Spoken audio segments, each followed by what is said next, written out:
tonight I'm on my figurative knees, and whether or not there's a God, tonight I'm praying because I need to ask someone for peace.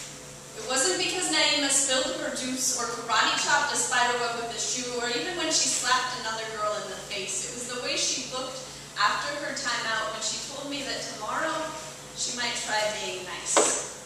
Niemah is that kid. She can curse out a classmate with more expletives than I've used in my life, and she can't ask a question without asking it 4 times, regardless of the answer.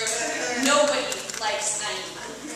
Niemah is the girl I try not to raise my voice to when I say, put down the deodorant. It's not a teddy bear, it's a cancer stick for your armpits. You smell just like a 7-year-old should.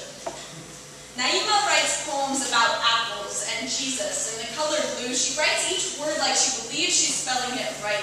She thinks like words can't explain what she's trying to say, but she doesn't do math because who cares if 2 + 2 = 4 and 4 never equals a family. Come on. On Thursday, I make Niemah cry.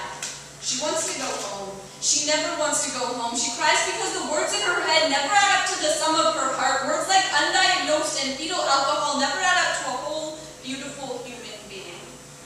I pinky swear Niemah that I will pray for her every day. She likes to pray. Her words never add up to sentences, but the sum is amen, and that always makes sense, the end. On the first night I break my promise. My prayer is, God, let me always write masterpieces and never mistakes. Let me change lives always for the better and never for the worse. God says, me too. Niemah says, me next. My turn for a swings. I say thank God for once a question still incomplete but not bookended by curses. Niemah asked a question for the 4th time, and the answer is no longer no. It is God. Please don't tell me what happened last year, where her real parents are, or how come Niemah can never act her age. Today she is 4 and 14 and 1 and 21, and the sum of those numbers are the tears that refuse to come out of her eyes.